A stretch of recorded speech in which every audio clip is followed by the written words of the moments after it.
savoir, comme je le souligne chaque fois, mais faites surtout savoir autour de vous que la recherche dans le domaine justement du pouvoir féminin et aussi masculin est une question d'actualité non seulement, mais aussi d'évolution sociale. Donc vraiment, j'y insiste beaucoup, faites rayonner la conférence qui a été donnée hier soir. Bon, alors nous allons donc commencer ce soir. Notre invité c'est Joël Viels, que vous voyez à côté de Marie-Françoise, établie là. Et vous qui avez l'œil, je vais vous demander de voir, ça c'est lié à la conférence qu'a donnée Eliane à la faculté des lettres, il y a une petite huitaine. Le titre en était « La langue française est-elle sexiste ?» C'est une conférence aussi, je vous invite à la regarder. Alors, vous allez faire une petite comparaison entre ce kakémono et ce qu'a mis Joël sur sa feuille d'accueil. Eh ben voilà. Bon, alors ça veut dire que nous fêtons notre 30e anniversaire, je le redis, n'est-ce pas? Et nous sommes de l'ancien temps. Bon, alors il va nous falloir évoluer aussi, mais on le fera, promis. Ok. Donc, amis et amis, voilà, vous êtes les bienvenus. Et je cède la parole à Marie-Françoise pour présenter notre conférencière. Voilà. Bonjour mesdames, bonjour messieurs. Donc je suis moi aussi bien sûr extrêmement heureuse d'accueillir Joël Viels, qui est biologiste cellulaire au CNRS. Et je le suis d'autant plus que nous avons tressé depuis quelques années des liens d'amitié. Donc effectivement, j'accueille Joël avec grand plaisir. Alors, quel est le parcours de Joël? Après sa thèse sur le lymphome de Burkitt, elle a été chercheuse à Seattle, puis à l'Institut Gustave Roussy à Villejuif, où elle a dirigé l'unité signalisation, noyaux et innovation en cancérologie. Mais elle est très impliquée dans la question de la parité et du genre, et elle a dirigé à la mission pour la parité au ministère de la Recherche cette question, enfin la mission pour la parité. Donc elle a dirigé la mission pour la parité au ministère de la Recherche, et ceci de 2002 à 2005. Elle a participé aussi à la création de l'Institut Émilie du Châtelet pour le développement et la diffusion des recherches sur les femmes, le sexe et le genre, dont elle est toujours membre du comité de direction. Et c'est dans ce cadre qu'elle anime chaque mois le séminaire Sexe et genre. Ce séminaire accueille à chaque séance une ou un invité, et la conférence peut être suivie sur Zoom. Donc, n'hésitez pas à vous inscrire auprès de Joël à l'issue de cette conférence pour recevoir le programme de ce séminaire et avoir ainsi la possibilité de le suivre sur Zoom. Elle mène depuis des années maintenant, avec Evelyne Père, chercheuse au CNRS, bio-anthropologue, une réflexion critique sur le traitement de la détermination du sexe dans les publications scientifiques, ainsi que sur les relations entre le sexe biologique et le sexe social. Et c'est ainsi qu'elles ont coordonné en 2015 un ouvrage intitulé « Mon corps a-t-il un sexe ?» à la découverte. Donc je vous le montre, voilà l'ouvrage. Et bien sûr, vous pourrez, par sa lecture, compléter ce que vous apprendrez aujourd'hui par la conférence de Joël. L'un des objectifs de cet ouvrage est de faire le point sur les connaissances concernant le sexe biologique et ses variations. Ce sont donc toutes ces recherches qui l'amènent aujourd'hui à nous proposer cette conférence.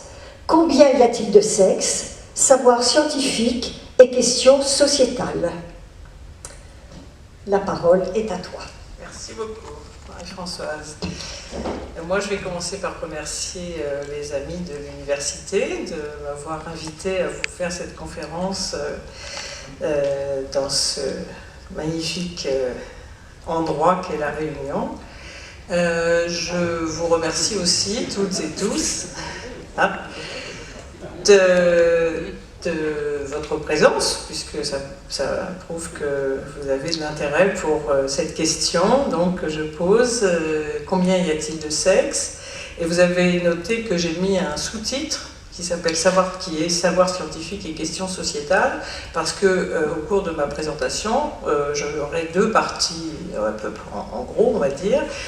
Une première qui va concerner effectivement la détermination du sexe, pour savoir combien il y a de sexe, question à laquelle je ne pense pas pouvoir répondre, mais j'espère que vous ressortirez de mon exposé avec l'idée que si on ne sait pas combien il y en a, en tout cas on sait qu'il n'y en a pas que deux. Et puis la question sociétale viendra après, et là j'essaierai de vous montrer que la recherche scientifique sur ce sujet ne se fait pas hors sol, qu'elle est bien ancrée, qu'elle est faite par des chercheuses et des chercheurs qui sont bien dans la société et qui ne sont pas à ce titre exempts de biais sexistes dans leur façon de faire leurs recherches. Alors, tout d'abord, je vais procéder à quelques petits rappels de biologie. Là, vous avez le schéma de développement des organes génitaux. Vous voyez, alors, je vous le dis tout de suite, j'espère que vous sortirez de cette conférence avec l'idée qu'il n'y a pas dans la vie que du bleu et du rose. Mais moi, ce que j'ai fait, c'est que je suis quand même restée dans les stéréotypes parce que c'est quand même drôlement pratique pour se faire comprendre. Donc vous verrez que tout ce qui concerne les mâles est toujours en bleu et tout ce qui concerne les femelles est toujours en rose.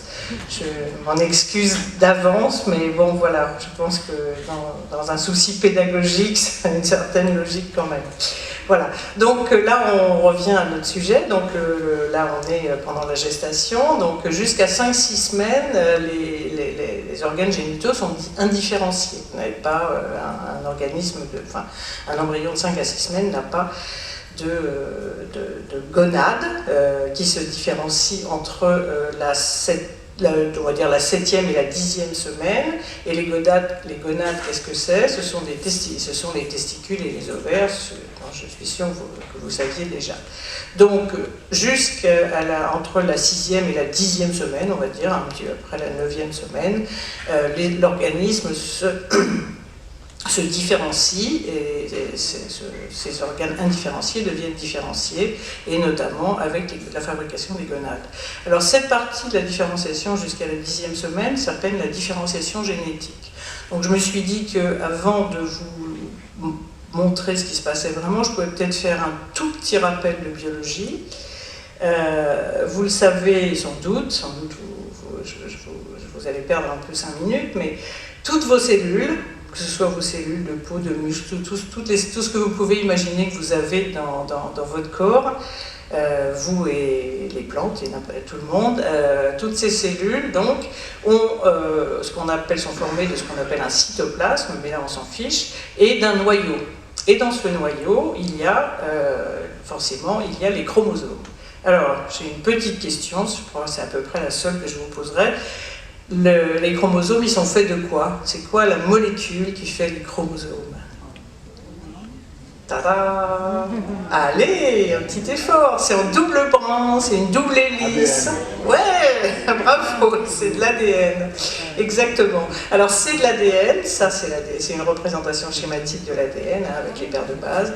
Mais en fait, les chromosomes, c'est de l'ADN, cette molécule. Et puis surtout, ce qui est très très important pour son fonctionnement, ce sont des protéines que l'on appelle les histones, qui sont positionnées de manière régulière, vous le voyez, j'espère que vous voyez, oui, sur la molécule d'ADN, et qui permettent de faire des chromosomes et de faire qu'ils soient fonctionnels. Alors, au sein de ces chromosomes, il y a ce qu'on appelle des gènes. Alors, un gène, qu'est-ce que c'est? Je vous ai mis la définition du petit Robert pour être un peu canonique, qui dit que c'est une unité définie, localisée sur un chromosome, grâce à laquelle se transmet un caractère héréditaire. Moi, je ne trouve pas ça la définition la plus claire du monde. Personnellement, je préfère dire qu'un gène, c'est un tout petit morceau du chromosome, d'accord, qui a un début et une fin. Vous avez des séquences, ce qu'on appelle des séquences du gène, qui sont définies, effectivement, qui sont fermées, et qui permettent de faire des protéines. Et les protéines, c'est ce qui vous constitue, d'accord? Pas que, mais c'est en grande partie ce qui vous constitue. Alors, combien est-ce que les humains ont de chromosomes, d'après vous? Pas de chromosomes, de gènes. Est-ce que vous avez une idée du nombre de gènes? Des milliards, non. Non. En fait, nous autres, les humains, comment on dirait, nous avons entre 20 et 25 000 gènes fonctionnels. Ça ne représente pas l'entièreté du génome. Hein. Quand je dis le génome, c'est-à-dire l'ensemble de l'ADN, la totalité de l'ADN, ce qu'on appelle le génome, les gènes n'en représentent qu'entre 2 et 3%. Donc il y a beaucoup de séquences vides, on va dire. Enfin, dont on ne sait pas encore à quoi elles servent. Mais en tout cas, on a entre 20 et 25 000 gènes, ce qui n'est pas beaucoup. Parce que vous allez voir tout de suite, par exemple, quelque chose que vous devez manger, j'ai cru comprendre qu'ici, à La Réunion, vous en mangez beaucoup, c'était le riz. Et dans le riz, il y a 37 500 gènes. Donc, vous voyez, dans une cellule de riz, il y a plus de gènes fonctionnels que dans une cellule humaine. Voilà, après c'est une question d'adaptation, mais voilà. En tout cas, c'est intéressant parce que je trouve que ça permet au moins de relativiser. Vous voyez, on est important dans la vie, on fait beaucoup de choses, on détruit bien notre environnement, mais n'empêche qu'on a moins de gènes que le riz. Donc, c'est assez amusant. Alors maintenant, on va revenir donc après ce petit détour vers les bases. Vous verrez que je reparlerai beaucoup de gènes après, c'est pour ça que je vous ai fait ce petit casse-tête, là, ce petit pinceau. Donc, on va venir à notre sujet, c'est-à-dire les chromosomes et la détermination du sexe. Alors là, j'ai fait un petit historique sur les chromosomes et la détermination du sexe, donc, enfin les chromosomes. Donc la première observation des chromosomes, c'est 1882, pas dans une cellule humaine, mais bon, c'est la première fois qu'on observe ces espèces de petits bâtonnets, qu'on arrive à les colorer dans une cellule, et donc 1882, voilà, il y a des microscopes, on voit ça.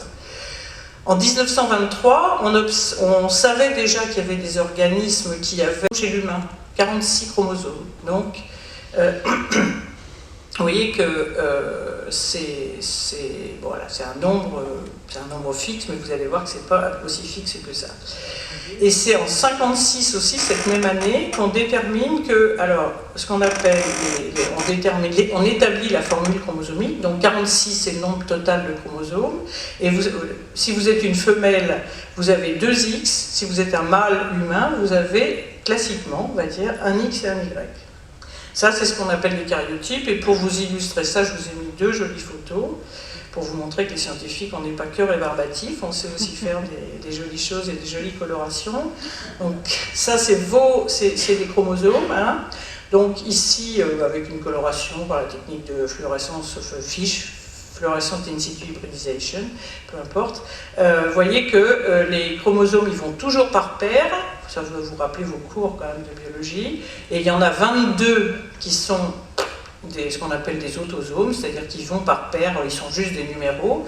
Et puis vous avez soit ces 2 chromosomes assez importants, qui sont identiques aussi, qui sont donc 2X, ou sinon vous avez un X, donc ça on est dans un karyotype femelle classique, ici vous êtes dans un karyotype mâle classique, vous voyez que vous avez un chromosome X qui est de taille raisonnable, et un tout petit chromosome qui est le chromosome Y. Alors, je reviens donc à mon tableau précédent. Excusez-moi. Et tout ça, je continue mon historique, et vous voyez que 3 ans après avoir établi cette formule chromosomique classique, 46XX, 46XY, eh ben on découvre déjà des individus avec un karyotype qui n'est pas celui-là. Alors là, donc je suis toujours dans le rose et le bleu, hein, comme ça c'est clair, et dans l'échelle, donc la taille du chromosome X et la taille du chromosome Y, c'est normalement à l'échelle. Et vous voyez que des karyotypes inhabituels, comme je dis, il y en a quand même un certain nombre, non négligeable. Donc vous pouvez être une personne avec un seul chromosome X, vous pouvez avoir 3 ou 4 chromosomes X, et dans ces cas-là, vos organes génitaux, je parle des organes génitaux à la naissance, sont femelles. Vous pouvez avoir un X et 2 Y, là dans ce cas-là, vos organes génitaux sont mâles. Et cette formule-là a eu son heure de gloire, j'aime bien dire ça parce que ça m'amuse toujours. Ces personnes-là ont longtemps été, enfin longtemps, on a dit des bêtises, mais on a dit que les gens qui étaient comme ça étaient des tueurs en série. Donc, messieurs, 2 chromosomes X, c'est pas forcément très bien. Voilà, ça c'est quelque chose qui est, comme vous le voyez, 2 X et 1 Y, comme vous le voyez, c'est une formule qui n'est pas si rare que ça, puisque c'est une naissance sur 1000, hein, ça fait une personne sur 1000, ça fait quand même 60 000 personnes en France, par exemple, hein, c'est un ordre d'idée. Et là, dans ces cas-là, vos organes génitaux sont plutôt... tous ces cas sont plutôt mâles. C'est-à-dire si vous avez 2X, 1Y, 2X, 2Y, 3X, 1Y, vous êtes plutôt mâle. Ça, c'est des formules qui sont extrêmement rares. Maintenant, qu'en est-il? Donc là, vous voyez que vous n'êtes pas forcément avec 2 chromosomes, ce qu'on appelle des hétérochromosomes, c'est-à-dire un X ou Y, ou les chromosomes sexuels. Donc vous pouvez en avoir plus que 2. Maintenant, qu'en est-il? Qu'en est-il de la concordance entre ce qu'on appelle le karyotype classique et l'apparence des organes génitaux? Alors vous pouvez avoir 2 chromosomes X et malgré tout avoir un mixte dans vos organes génitaux qui soient à la fois mâle et femelle.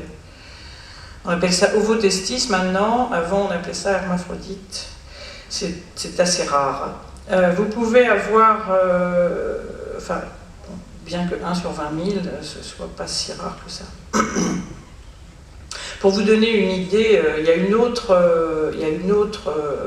anomalie du nombre de chromosomes que vous connaissez sans doute, qui est le syndrome de Down, la trisomie 21, le mongolisme comme on dit. Et ça, c'est à peu près cette fréquence-là. Hein. Donc, vous voyez, tout le monde connaît le mongolisme. Personne ne connaît ce syndrome qui s'appelle le syndrome de Klinefelter. Voilà. Donc maintenant, je reviens là. Vous pouvez avoir 2 chromosomes X et des organes génitaux mâles. Voilà. Et vous pouvez avoir un chromosome 1 XY et des organes génitaux femelles. Et puis vous pouvez aussi, enfin non, vous ne pouvez pas, à vrai dire, si votre embryon au démarrage il n'a qu'un seul Y, ben, il restera embryon parce qu'il va mourir. Donc c'est pas viable. Si vous pouvez avoir un seul X, l'embryon va être viable, un seul Y, c'est pas viable. Donc, en gros, quand même, la conclusion de tout ça, c'est que la génétique est plus complexe que l'état civil. Et cette partie de mon exposé sur la différenciation génétique vous montre qu'il peut y avoir quand même des variations au schéma classique. Maintenant, on va revenir au schéma précédent. Donc là, je passe cette partie où vous avez fait les testicules, et à partir du moment où vous avez fait vos testicules et ovaires, vos gonades, eh bien, entre, disons, 9-10 semaines et la naissance, 40 semaines, enfin 36-40, vous fabriquez donc le reste du système génital pour arriver à la naissance. Là, donc, vous fabriquez le pénis, le vagin, l'utérus, enfin voilà. Et ça, c'est ce qu'on appelle la différenciation hormonale. D'accord? Donc là, je vais vous montrer aussi qu'on peut... Donc, je vous ai montré qu'au niveau des chromosomes, on pouvait avoir des différences. Je viendrai aux gènes après. Vous allez voir qu'au niveau de la différenciation hormonale aussi, vous pouvez avoir des variations. Alors, je reprends mon petit tableau préféré pour vous dire que, par exemple, vous voyez ce schéma-là, d'accord? Vous êtes dans XY. Donc, si je vous demande XY, a priori, vous allez me dire mâle. Et là, c'est XY femelle. Alors, je refais un petit rappel encore sur la différenciation. Donc là, on est dans un schéma classique. Vous êtes 46XX classique. Donc normalement, vous fabriquez, vous êtes un homme à la fin, un mâle. Donc à partir des testicules, donc là on est à la fin de la première partie de la différenciation, vous faites des testicules. Donc dans les testicules, il y a des cellules de Sertoli, des cellules de Leydig, aucune importance, vous pouvez oublier tout de suite. Ces cellules de Leydig, ce sont celles qui vont fabriquer. Alors, il y a 2 hormones fondamentales pour la différenciation masculine, c'est l'hormone AMH, l'hormone antimullérienne et la testostérone. La testostérone, elle agit par elle-même, donc on est sur des organes encore relativement indifférenciés. Hein. Quant à la 10e semaine, vous avez quand même une partie des organes qui sont encore indifférenciés. Et la testostérone va agir sur ces organes indifférenciés via la présence de ce récepteur aux androgènes sur ces cellules indifférenciées, sur voilà, les épididymes, les canaux déférents, les vésicules séminales. Si vous voulez, alors pour fabriquer un pénis, du scrotum et une prostate, il faut que votre testostérone soit transformée en une autre molécule, une autre protéine que l'on appelle la dihydrotestostérone. Et pour ça, il faut qu'il y ait un gène qui s'appelle la 5-alpha-réductase. Je vous bassine avec ça, mais vous allez comprendre pourquoi. Et donc, cette dihydrotestostérone agit de la même façon que là sur des tissus indifférenciés pour faire pénis, scrotum, prostate. Voilà, ça c'est assez schématique, mais c'est réaliste. Voilà. Alors maintenant, qu'est-ce qui se passe si vous avez 46XY, mais des organes génitaux féminins? Et bien là, par exemple, vous voyez cette enzyme là, dont je vous ai parlé, qui est la 5-alpha-réductase, elle peut ne pas très bien marcher, ou pas marcher du tout, ou voilà, avoir des modulations. Et là, votre testostérone, elle ne sera pas transformée en dihydrotestostérone, et ensuite, vous n'allez pas fabriquer ces organes génitaux-là. Et donc, vous allez avoir un organisme qui sera sans doute plutôt à la naissance d'apparence féminine. Pareil, si vous suivez un peu le sport, vous connaissez quelqu'un qui a ce déficit en 5-alpha-réductase, qui est une coureuse de fond de 800 mètres, qui s'appelle Caster Semenya. Je ne sais pas si vous vous rappelez de Caster Semenya, qui a eu... je sais pas, qui est sud-africaine, absolument. Je ne sais pas, ça vous dit quelque chose? Oui. Voilà. Donc elle a beaucoup gagné de courses de 800 mètres, 1500 mètres, oui, je crois, c'est ça. 800-1500, jusqu'au moment où les gens ont dit bon, ah non, elle a vraiment pas l'air d'une fille, on va lui faire subir quelques tests. C'est la même époque que Usain Bolt, hein, je vous rappelle, qui lui, pendant 10 ans, a gagné tous les 100 mètres, 200 mètres qui se jouaient, qui se couraient dans le monde entier et auxquels personne n'a cherché à savoir pourquoi il gagnait tout. Hein. Mais elle gagnait tout, donc c'était pas normal qu'elle gagne tout. Donc les gens commençaient à se dire elle n'a pas l'air d'une fille, tout ça. Donc elle avait été élevée en fille, elle s'était écrit fille sur ce papier d'état civil. Et donc on a commencé quand même à lui chercher des noises, méchamment de noises. Et elle a appris comme ça, autour de 20 ans, qu'elle était intersexe. Et que, alors ça je vous le dis parce que ça a fuité dans la presse, normalement ça fait partie, ça devrait être anonyme, hein, on ne devrait pas savoir ce qu'elle a, mais bon, c'est passé dans la presse. Et donc elle effectivement, elle a ce qu'on appelle une hyperandrogénie, et bien que ce soit un peu un terme galvaudé, mais peu importe, elle fait trop de testostérone, et on a dit, bon ben voilà, c'est à cause de ça, elle fait trop de testostérone. Personne n'a jamais prouvé de manière irréfutable que la testostérone faisait courir plus vite, mais du coup, elle et pas mal d'autres athlètes, pas mal d'une Gambienne, dans mon souvenir, et une Ghanéenne, je crois, plus une jeune femme indienne qui s'appelle Duty Chand, ont été interdites de course, puis remises les règlements ont changé, etc. En tout cas, Caster Semenya, qui ne veut pas... Alors, on leur dit, si vous faites traiter, vous faites trop de testostérone, ça doit être pour ça que vous gagnez. Mais si vous vous faites traiter pour faire moins de testostérone, en prenant des anti-androgènes, vous pourrez recourir. Mais les anti-androgènes, ça a des effets secondaires certains, et donc elles ne veulent pas, les 3/4, et donc elles ne courent plus. Ce qui est quand même assez... étrange. Mais bon, voilà. Et donc maintenant, qu'est-ce qui se passe? C'est un peu le même cas. Si vos récepteurs, vous voyez, sur vos tissus indifférenciés, les récepteurs dont je vous ai parlé, s'ils ne fonctionnent peu ou mal, vous avez ce qu'on appelle une insensibilité aux androgènes, totale ou partielle. Et dans ces cas-là, excusez-moi, vous faites, vous avez aussi, vous ne fabriquez pas totalement vos organes génitaux mâles. Et à la célèbre que Caster Semenya, mais qui a fait aussi beaucoup pour la cause des intersexes, donc qui après a passé un doctorat, parce qu'elle, on lui a interdit tout de suite de courir, elle a ensuite passé un doctorat, et elle a passé beaucoup de temps dans sa vie à prouver que elle était bien une fille, et que c'était pas parce qu'elle avait ce syndrome d'insensibilité aux androgènes on aurait dû l'interdire de courir. Voilà, toutes causes confondues. Donc ces personnes sont dites intersexes, comme les autres qui ont 2X, 1Y, syndrome de Klinefelter dont je vous ai parlé, un seul X, voilà.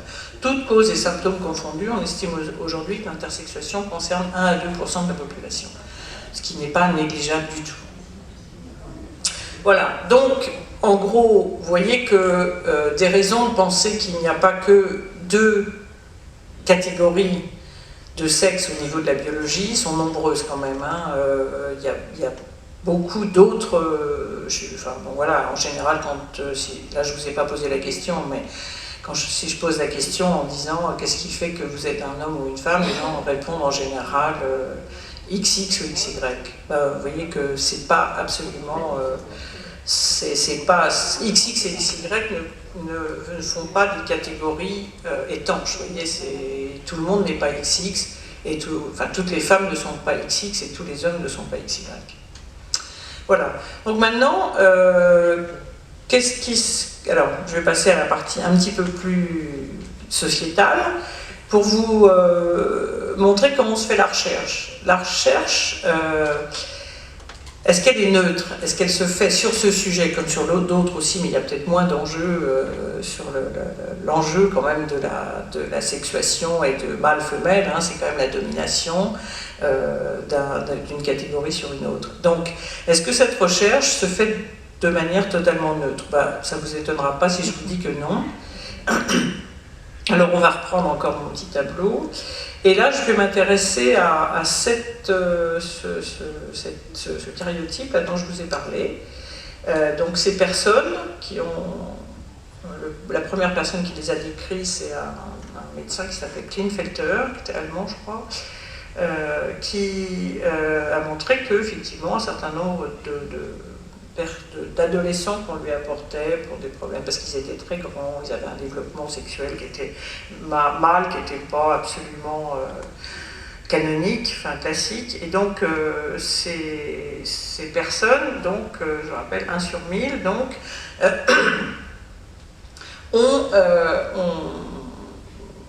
sont apparus, c'est à peu près les premiers qui sont apparus dans les années 60 dans la littérature, je parlais de karyotypes inhabituels. Et voilà, je vais vous donner les 3 conclusions qui ont été tirées de ça. Donc 2 chromosomes X, 1 chromosome Y, mâle. La première conclusion qui a été tirée, c'était que le chromosome Y jouait un rôle dominant dans la détermination du sexe. Je vous rappelle que si vous avez qu'un Y, l'embryon n'est pas viable quand même. Donc le côté dominant, c'est vrai que s'il peut dominer sur l'X, peut-être, mais en tout cas, ce n'est pas le plus performant des chromosomes. Ensuite, ce qu'on a dit, ce qui est peut-être encore pire, c'est que le sexe féminin est le sexe de base ou le sexe par défaut. Ça, c'est quelque chose qui est apparu à la fois en génétique, en biologie du développement, et en endocrinologie, parce qu'il y a un certain nombre d'expériences qui avaient été faites sur les hormones qui semblaient montrer que si on n'avait aucun mécanisme, vous voyez, si l'organisme ne faisait rien, parce que c'est ça que ça veut dire le sexe de base ou le sexe par défaut, si l'organisme ne fait rien, n'a aucun mécanisme, ce qui déjà en soi est une aberration, parce que vous ne vivez pas si vous n'avez pas de mécanisme, si vous n'avez pas l'ensemble de vos mécanismes qui fonctionnent, mais si vous ne faites rien, vous faites du sexe féminin. Donc ça ne mange pas de pain de le dire, c'est la base, c'est par défaut, etc. Et la troisième conclusion qui a été tirée donc de XXY, organe génitaux mâle, c'est qu'il existait sur le chromosome Y quelque chose qui permettait de fabriquer les testicules, d'accord? Ce qui est pas forcément faux, c'est relatif mais c'est pas faux, mais du coup, ce que ça, donc ça, il existe sur le chromosome Y quelque chose qui s'appelle TDF, je vais vous en parler, Testis Determining Factor. Donc, ce qui s'est passé là, c'est si on fait la chronologie des découvertes maintenant. Donc, on va commencer par le sexe mâle, vous allez voir pourquoi après. Donc, ce TDF, ce facteur, il fallait bien le chercher, trouver ce que c'était. Donc, dans les années 75, on a dit, la biologie moléculaire n'était pas encore tout à fait au point.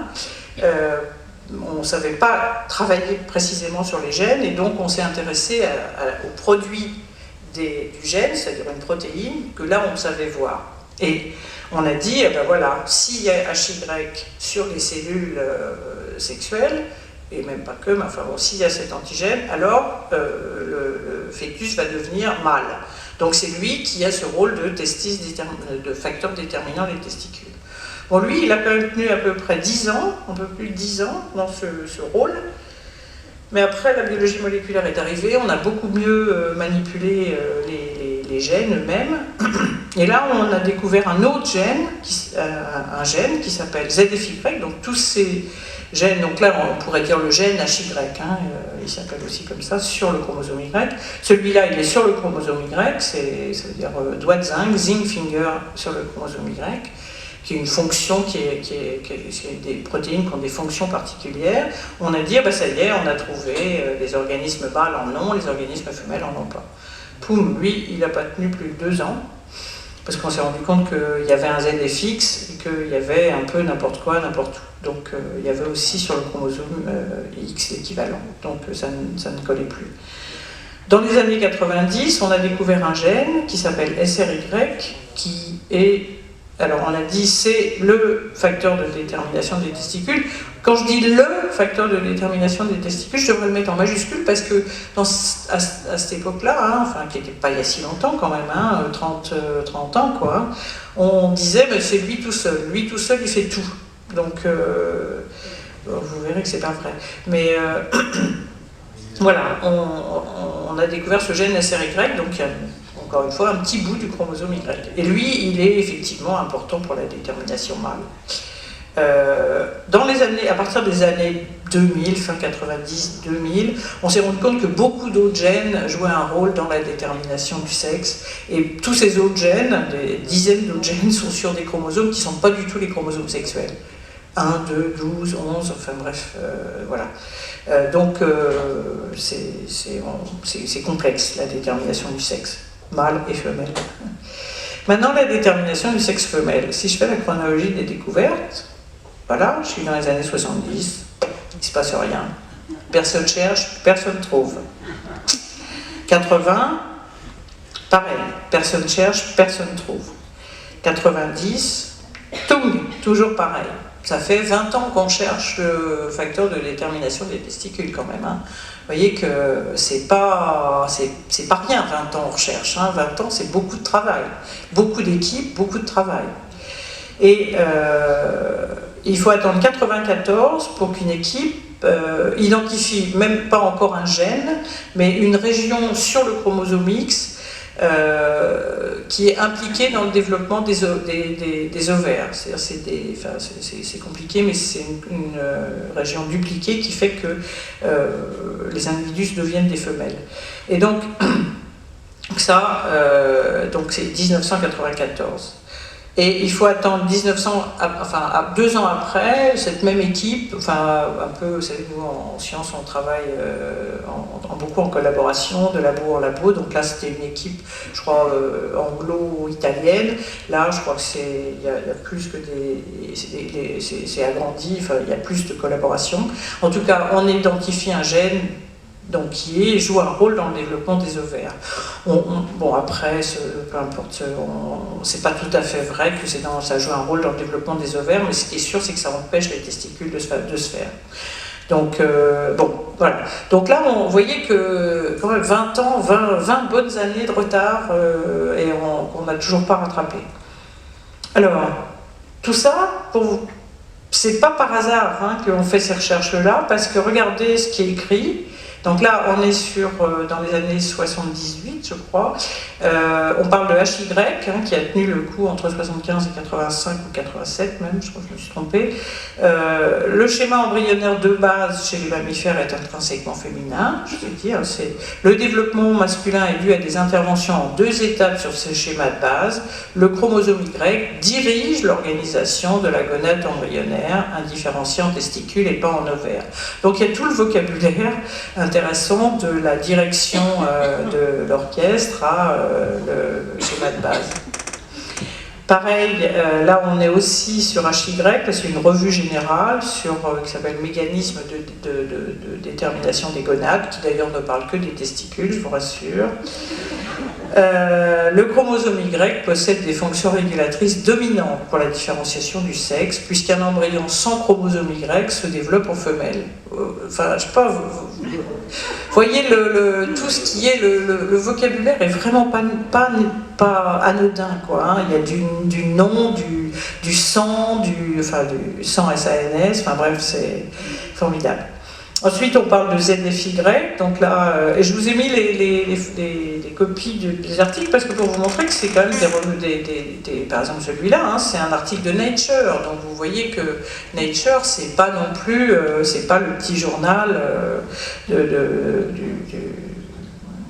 enfin, c'est des recherches qui sont importantes et qui donc sont importantes, que la communauté estime importantes et donc qui sont publiées dans des journaux de renommée, de très bonne renommée. Donc là, vous avez un gène lié au chromosome Y détourne la gonade indifférenciée du développement par défaut aboutissant à l'ovaire, au profit de la différenciation des testicules qui amorce le développement mâle. Donc, bon, c'est sûr que, sur le fond, c'est pas totalement faux, mais c'est le vocabulaire qui est dramatiquement sexiste.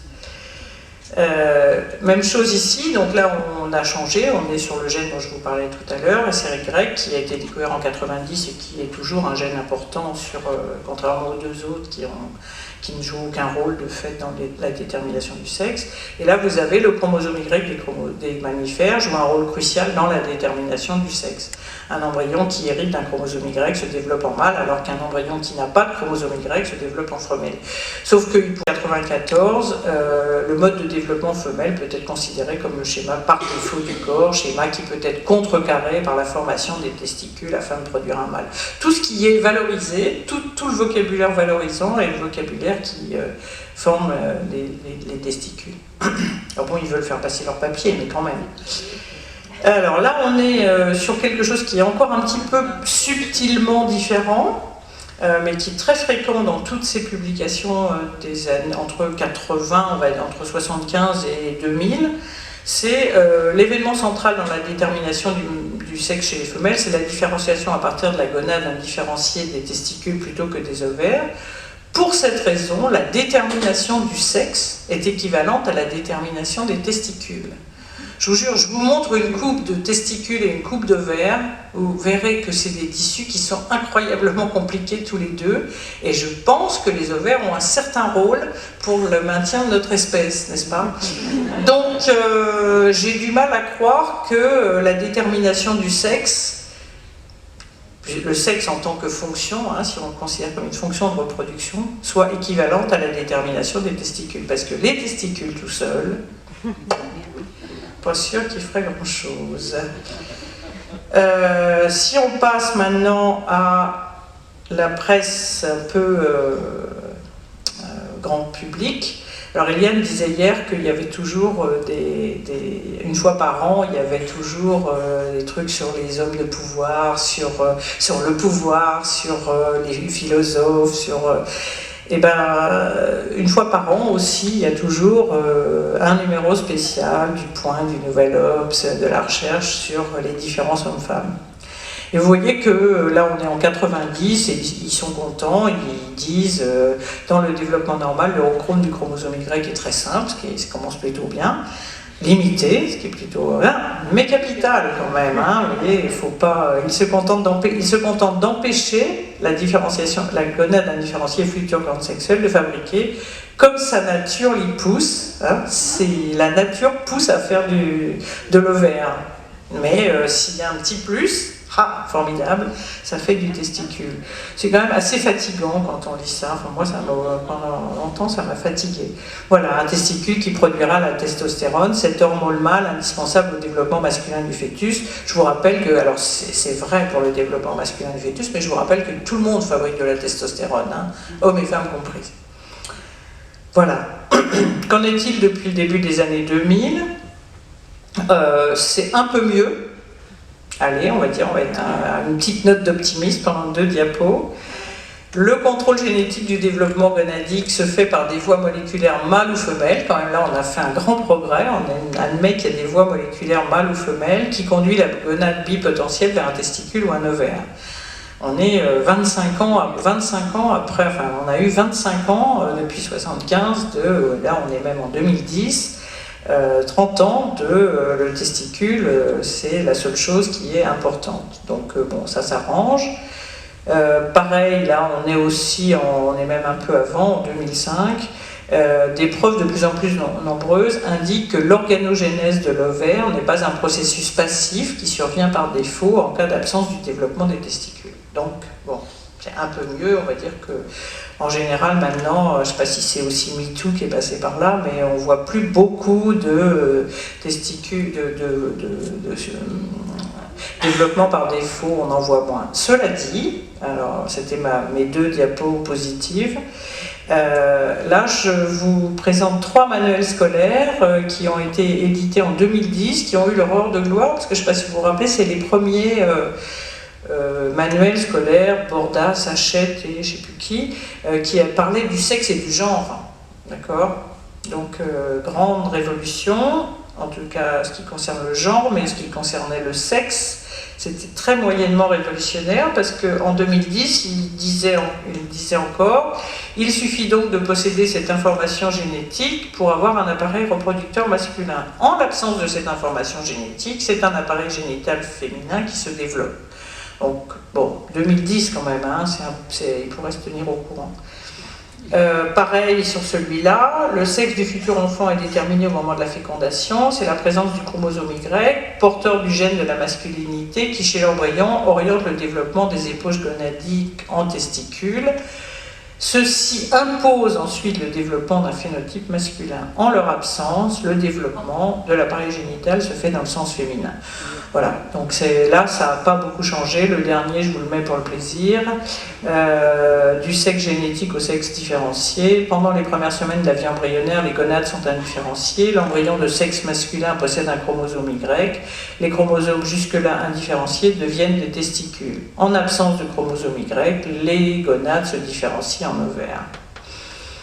Donc vous avez vu qu'en plus, Caster Semenya, c'est typiquement... elle a un chromosome Y et pourtant elle est plutôt une fille. Voilà.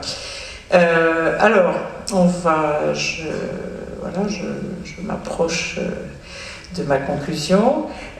Qu'en est-il? Alors, après vous avoir montré donc il y avait beaucoup de la biologie était complexe, ensuite qu'elle ne se faisait pas totalement hors du monde et malheureusement mes collègues, mais les chercheurs en biologie du développement trimballent les mêmes préjugés sexistes que beaucoup d'autres personnes, que maintenant on va s'intéresser au droit. Voilà, ça ne va pas être beaucoup plus optimiste.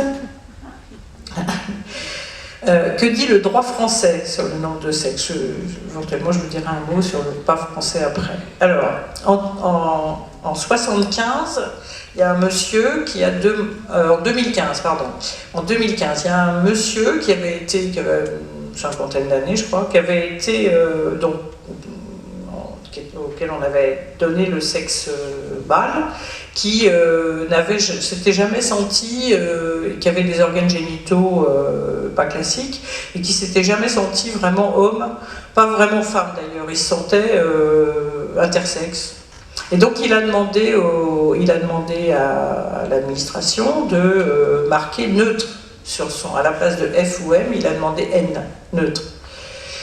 Donc l'administration, tout ça est passé en jugement en tribunal de grande instance à Tours, puisqu'il était de la région de Tours, et qu'a répondu Le tribunal de grande instance lui a dit d'accord, vous êtes ni homme ni femme, la médecine dit que vous êtes ni homme ni femme, donc d'accord. Alors ça n'a pas été du tout à je ne sais pas quelle instance administrative qui a fait appel, et donc ça a été rejugé en appel, et là il a perdu. On lui a dit, bah non, c'est pas possible, vous pouvez pas avoir N, vous êtes M, vous resterez M. Donc il a dit, bah non, moi je veux pas, je vais aller à la Cour de cassation. Et donc, ça a pris 2 ans, puisque c'était en 2015 ses premières démarches. En 2017, la Cour de cassation s'est penchée sur le problème. Donc, la question qui lui était posée à la Cour de cassation, c'était « La mention sexe neutre peut-elle être inscrite dans les actes de l'état civil ?» La Cour a noté que c'était la première fois qu'on lui posait cette question. Je trouve assez cocasse de noter ça, mais bon, voilà, il n'y avait pas d'antécédent. Vous voyez, je pense que ça devait avoir à voir avec le fait qu'il n'y avait pas de jurisprudence. Bref, c'était la première fois. Et qu'a répondu la Cour de cassation ? Vous n'allez pas être surprise que la Cour de cassation a dit « La loi française ne permet pas de faire figurer dans les actes de l'état civil l'indication d'un sexe autre que masculin ou féminin. » Voilà, c'était pas très étonnant, les législateurs ne sont pas des foudres de révolutionnaires en général, donc voilà. Ce qui je trouve intéressant personnellement, c'est leur précision, ce qui précise, vous voyez, au regard du droit au respect de la vie privée garanti par l'article 8 de la Convention européenne des droits de l'homme, la Cour précise que, parce qu'ils ont dû avoir la trouille de se faire attaquer, ou je ne sais pas, au niveau européen, ils disent que dans les actes d'état civil, il n'existe que 2 mentions relatives au sexe, masculin, féminin. Cette binarité poursuit un but légitime car elle est nécessaire à l'organisation sociale et juridique dont elle constitue un élément fondateur. Et à part le dire comme ça, de manière très affirmée, si on y réfléchit, c'est pas obligatoire.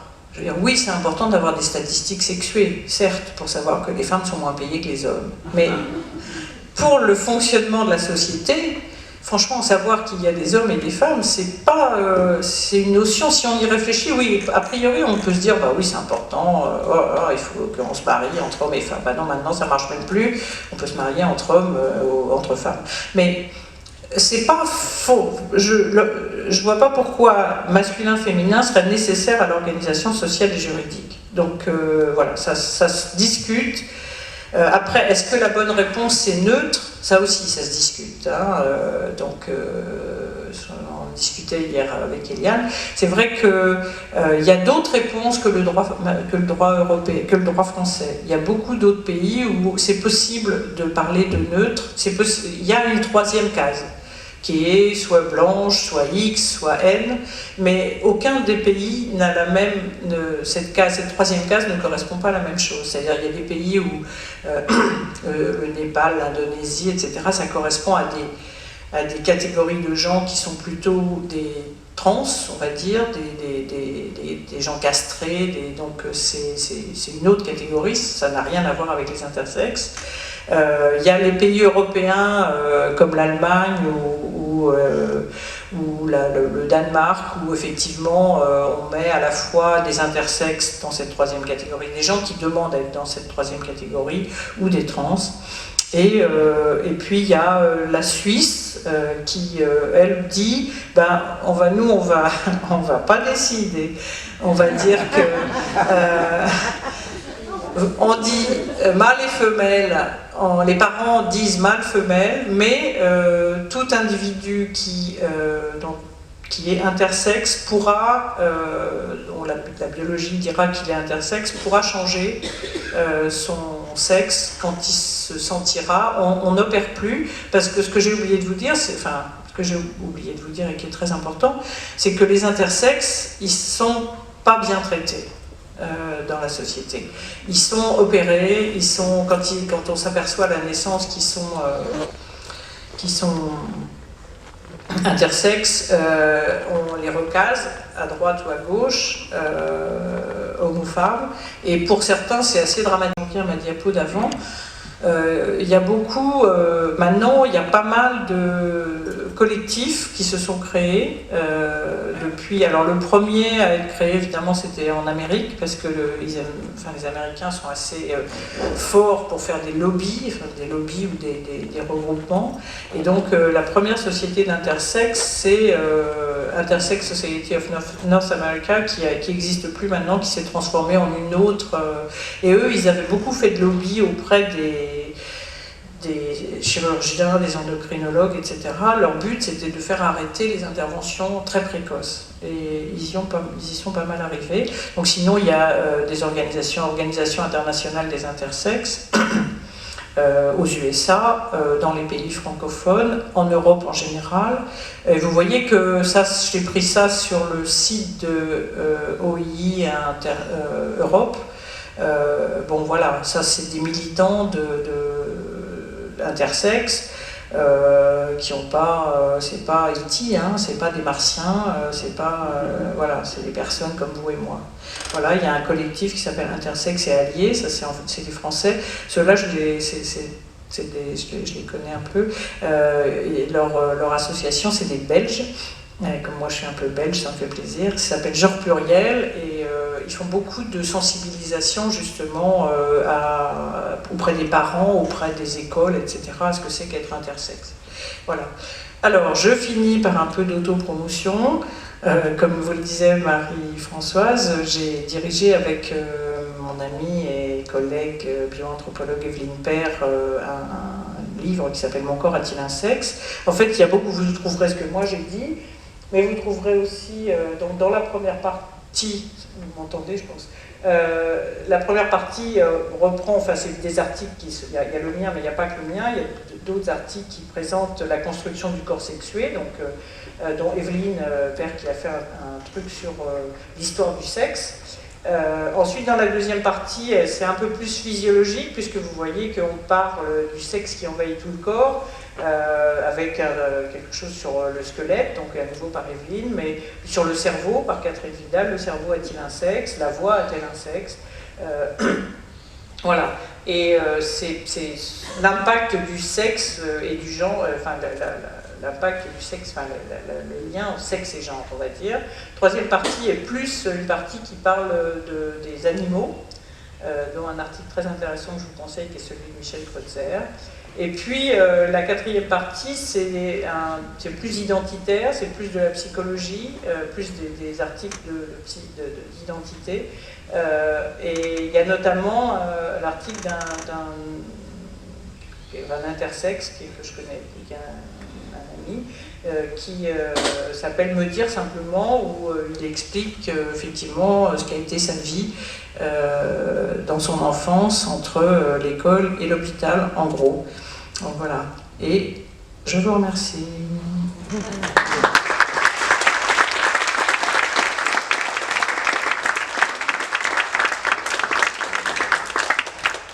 Cette fois, j'ai été trop longue.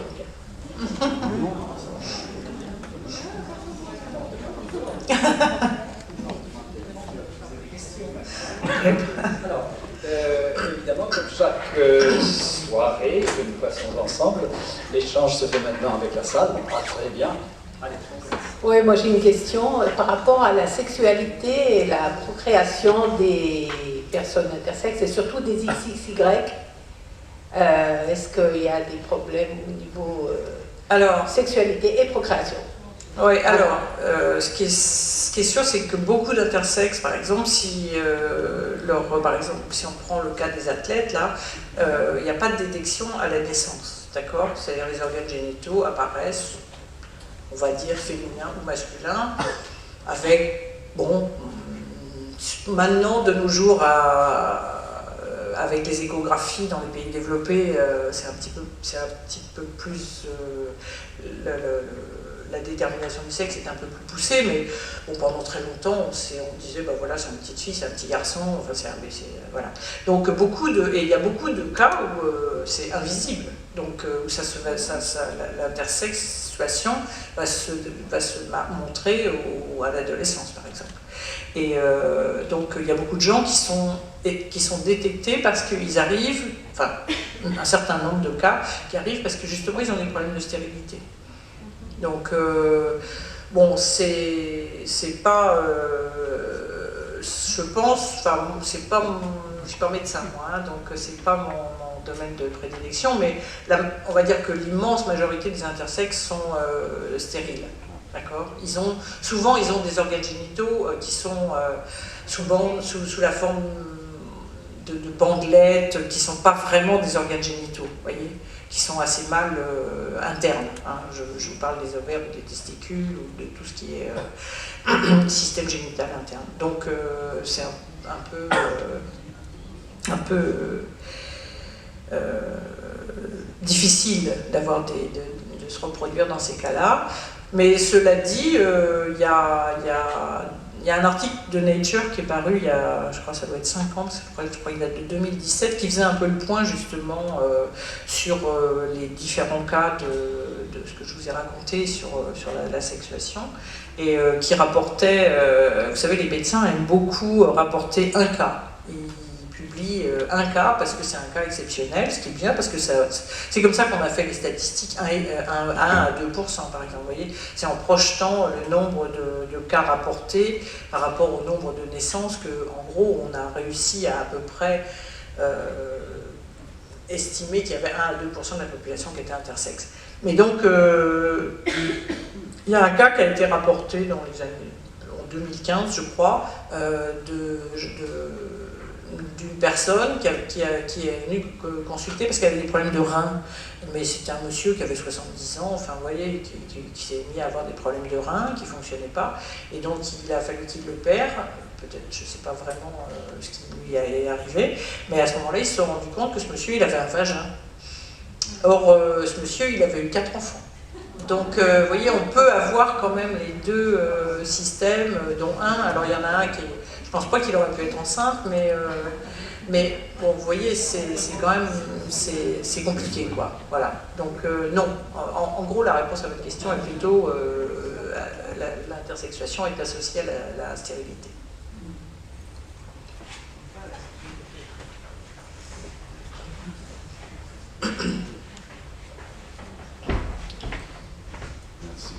Oui, merci pour la présentation. Je voulais juste savoir si cette vérité biologique est toujours d'actualité, que c'est le sperme de l'homme qui détermine le sexe.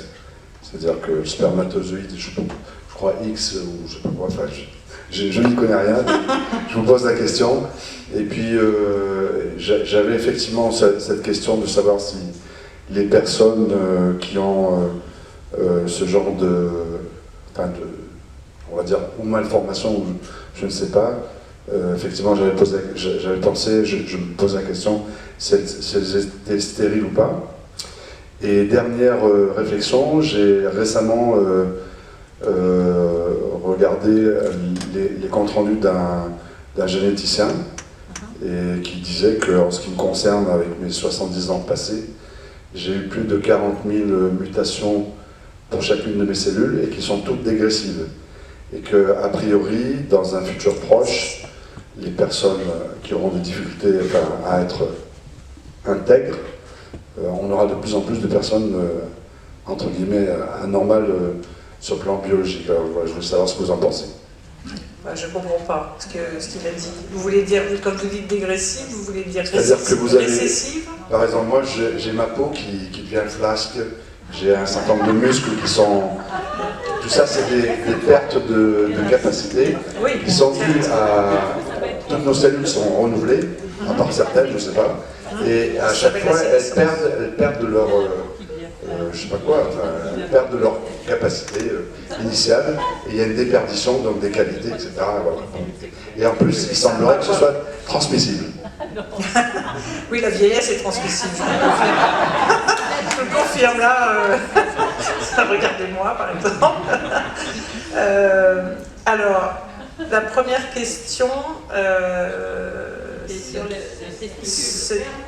De sperme. Alors, oui, si vous voulez que, si vous voulez que je vous rassure, oui. La réponse à votre question est oui. Les ovules et le spermatozoïde sont c'est les seules, à peu près, c'est les seules cellules de notre organisme qui n'ont pas 46 chromosomes, mais qui n'en ont que 23. C'est-à-dire que vous avez que, dans les spermatozoïdes et les ovules, vous n'avez qu'un seul exemplaire de chaque chromosome, au lieu d'en avoir deux. Parce qu'après, quand ils vont se marier et faire des petits, eh ben, ils feront 46 chromosomes, d'accord? Ils vont fusionner et donc vous aurez 46 chromosomes. Donc les spermatozoïdes n'ont que 23 chromosomes. Et pas grand-chose d'autre d'ailleurs, puisqu'ils sont très petits et ils n'ont pas ils n'ont pas de noyau, ils n'ont pas de cytoplasme, ça fait très peu. Bref. Et donc, un spermatozoïde ne peut donc porter qu'un X ou un Y. Sauf si de temps en temps il a un X et un Y, et du coup avec l'ovule ça va faire XXY, mais ou c'est la femme, c'est l'ovule. Mais voilà. Donc non, ce que je veux dire c'est que oui, c'est forcément le spermatozoïde qui détermine le sexe, puisqu'il est soit X, soit Y, alors que les ovules sont forcément XX, enfin ils sont forcément X, et celui d'à côté sera forcément X aussi, puisque c'est deux chromosomes X, d'accord? Donc oui, en ce sens, c'est le spermatozoïde qui détermine si l'embryon va être XX ou XY, quand on est dans les formules classiques. Alors les conclusions que vous avez lues du généticien, je ne comprends pas, oui, sur les mutations, alors je ne sais pas si, moi ce que je connais c'est des mutations récessives, c'est-à-dire qui n'ont pas d'impact. Les mutations, c'est des mutations qui, enfin, je ne crois pas qu'on va se lancer dans... Je crois que je vous ai assez pris la tête, mais je ne sais pas très bien ce qu'il voulait dire. Par contre, la sénescence, c'est-à-dire le fait de vieillir. Hein. Les cellules vieillissent, ça c'est absolument certain. C'est pour ça que effectivement la peau se relâche. Oui, ça s'appelle la sénescence. Donc, mais ça n'a rien à voir avec la génétique. C'est-à-dire que si je reviens à mon nombre de gènes, par exemple, vous voyez, 20 à 25 000 gènes chez l'humain, c'est pas forcément tous les gènes exprimés en même temps. Vous voyez, pour faire des hépatocytes, vous avez besoin de gènes qui fabriquent des hépatocytes dont la fonction sera d'être une cellule de foie. Donc, pas tous les gènes sont exprimés au même moment, et en gros, la sénescence, alors c'est un processus en partie génétique, parce que vos chromosomes diminuent de taille, et donc oui, c'est en partie génétique, mais c'est pas un problème de mutation à ma connaissance, hein, mais moi je suis pas une biologiste de la sénescence. Je travaille sur la mort des cellules, moi, donc je peux vous expliquer comment les cellules meurent par apoptose, mais pas comment elles vieillissent, mais en tout cas, un organisme qui vieillit ne vieillit pas parce qu'il mute, hein, il vieillit parce que un certain nombre de son métabolisme change, voilà. Et donc voilà, il vieillit et voilà, oui, vous avez des tâches de certains, mais enfin tout le monde ne vieillit pas pareil non plus. Hein. Bonsoir, merci pour toutes ces infos. Moi je voulais savoir, j'avais un kinésiologue qui m'avait dit qu'il y avait dans le cerveau un noyau de dysphorie sexuelle qui était plus ou moins développé selon les personnes. Alors déjà, je ne sais pas s'il me l'a dit de manière très simpliste et métaphorique pour que je comprenne, ou si c'est le cas, je ne sais pas si vous avez un peu là-dessus, et qu'il y avait des recherches qui disaient que ça pouvait être lié aux perturbateurs endocriniens ingérés par la mère pendant la grossesse. Je voulais avoir un peu des infos là-dessus, si vous en avez. Si vous parlez de dysphorie de genre, vous ne parlez pas d'intersexuation, vous parlez de transsexuation. Oui, mais du coup, est-ce que l'un déjà peut impacter? Parce que y a des personnes intersexes, comme vous disiez, qui ne le savent pas, puisque c'est pas visible au niveau des organes génitaux. Ouais, pas toujours. Pas toujours, oui. Est-ce que du coup, ça peut avoir un impact sur la dysphorie de genre? Alors, est-ce qu'il y a une différence entre dysphorie sexuelle et dysphorie de genre dans le côté scientifique, justement? Parce que lui, il m'avait parlé de dysphorie sexuelle. Dans le côté sociétal, on parle de dysphorie de genre, donc voilà, est-ce que... Enfin, voilà, je voulais avoir un peu votre avis, votre expertise. Il se dit beaucoup de choses, beaucoup de choses et beaucoup de bêtises sur, je crois, sur la dysphorie de genre, qui n'est pas ma spécialité. Donc moi, je peux en parler un peu, mais à ma connaissance, on sait très peu de choses sur pourquoi un certain nombre d'individus, effectivement, d'enfants, on va dire, puisqu'on peut parler d'enfants, estiment qu'ils sont nés dans le mauvais corps et qu'ils veulent changer de corps, de sexe biologique. Je ne crois pas qu'on sache grand-chose sur les causes, d'accord ? Ce qu'on sait aujourd'hui, c'est qu'il y a beaucoup malheureusement, c'est qu'il y a beaucoup de cliniques, de médecins qui ont compris que c'était un bon filon et qui se sont mis à expliquer que ouais, si vous vous sentiez mal dans votre corps à l'adolescence, c'était sûrement parce que vous étiez de la dysphorie de genre et pas parce que, par exemple, vous étiez homosexuel, enfin lesbienne ou gay. Non, c'est qu'il fallait que vous changiez de genre pour être bien. Parce que ça paye, hein, les opérations. Franchement, ça rapporte aux gens qui les font. Donc notamment, alors en France, peu, parce qu'il n'y a pas beaucoup de privés dans l'affaire, mais en Angleterre, par exemple, c'est rentable, aux États-Unis, au Canada, c'est très rentable. Et donc, c'est sûr qu'à ce niveau-là, après, c'est vraiment un problème. Alors là, pour le coup, c'est un problème sociétal. C'est-à-dire, pourquoi est-ce que... alors, il y a deux choses sur les trans. Hein. En 10 ans, on a à peu près, en 10-15 ans, on a à peu près multiplié par 10 le nombre de personnes qui se sentent trans. Qui veulent, et notamment des enfants. Et ce qui est intéressant, ce qui est important aussi, c'est qu'on a changé, on a inversé la proportion. Avant, c'était des petits garçons qui voulaient devenir des petites filles, maintenant, c'est des jeunes filles qui veulent devenir des jeunes garçons. Alors, moi, j'ai une explication simple, c'est que si on se pose pas trop de questions et qu'on ne veut pas être militante, c'est mieux d'être du côté des oppresseurs que des opprimés. Mine de rien, c'est pas si mal, quoi. Bon, mais après, je dis ça pour rire, mais en fait, c'est pas rigolo parce que c'est devenu un vrai problème, enfin un vrai problème, c'est une vraie question sociétale de nos jours, les trans. Et le noyau, vous savez, on a dit aussi qu'il y avait dans l'hypophyse une partie qui déterminait l'homosexualité. Ah bon, c'est n'importe quoi. Soit c'était un petit noyau qui était plus ou moins gros et qui disait qu'on était plus ou moins homosexuel, enfin qu'on était ou pas homosexuel. Je pense qu'il y a zéro preuve réelle, c'est des études très biaisées, sur des très petits nombres de personnes, donc qui n'ont pas de valeur scientifique. En tout cas, celles-là ont été balayées depuis longtemps. Alors maintenant qu'on le redise, aussi, je sais pas, moi j'ai rien lu là-dessus, mais qu'on le dise aussi pour les gens qui ont des dysphories de genre, oui, après tout, vous savez, quand on veut trouver une cause biologique, voilà, hein, c'est comme... voilà, on cherche où il y a de la lumière et on trouve, hein, on trouvera toujours, on peut trouver quelque chose. Moi, je ne crois pas, fondamentalement, mais pour l'instant, on ne sait pas grand-chose. Mais on ne sait pas grand-chose. Sur la biologie de la transsexuation, on ne sait vraiment pas grand-chose. Vraiment. Voilà. On sait beaucoup de choses sur la sociologie, mais pas sur la... Mais encore une fois, ce n'est pas mon domaine de compétences vraiment. Bonjour, je vous remercie pour votre conférence. Tout d'abord, je pense que les homosexuels, moi j'ai un fils homosexuel, il est parfaitement garçon. Il est homosexuel, hein, c'est pas du tout lié. Absolument. Il n'a pas du tout envie d'être une fille. Hein. Non. Je crois pas, mais c'est pas le France. Non, mais si vous voulez, il ne faut pas mélanger les homosexuels et les... Non, mais il y a beaucoup de... C'est pas moi qui les mélange, c'est les médecins qui sont impliqués là-dedans. C'est-à-dire qu'ils disent, si une fille, ou un garçon d'ailleurs, se sent pas, vous voyez, une fille qui a envie d'être un peu garçon manqué, qui se dit, et puis moi, je trouve que ma copine, je l'aime bien, elle me plaît bien, etc.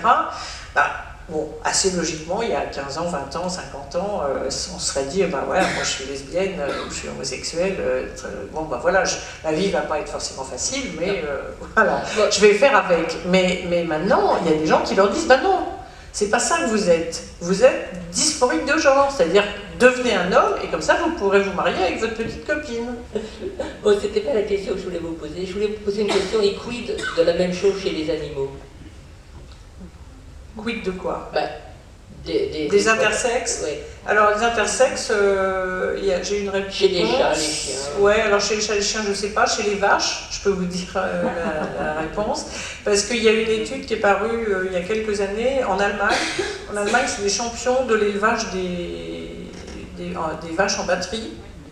Et donc, quand ils ont des vaches, 1000 vaches par exemple, ou 1500 ou 500, enfin bref, leur but, c'est qu'elles produisent du lait. Donc, ou qu'elles fassent des petits, ça dépend du type de... Et donc, quand elles ne font pas assez bien, elles sont éliminées. Mais pendant un temps, elles étaient autopsiées. Et donc, on avait trouvé qu'il y avait, je crois que c'était 4% de vaches, ces vaches élevées en batterie, là, qui avaient des anomalies du développement sexuel. Alors, on appelle ça... dans le vocabulaire médical, que moi c'est un terme que j'aime pas beaucoup, mais ça s'appelle DSD, Disorder of Sex Differentiation. C'est un désordre du... Bon, moi j'aime mieux variation. Mais voilà, et donc chez les vaches ça existe aussi, donc il n'y a pas de raison qu'il n'y en ait pas chez les chats, chez les chiens, chez les singes, ouais, c'est pas étudié. Mais voilà, oui.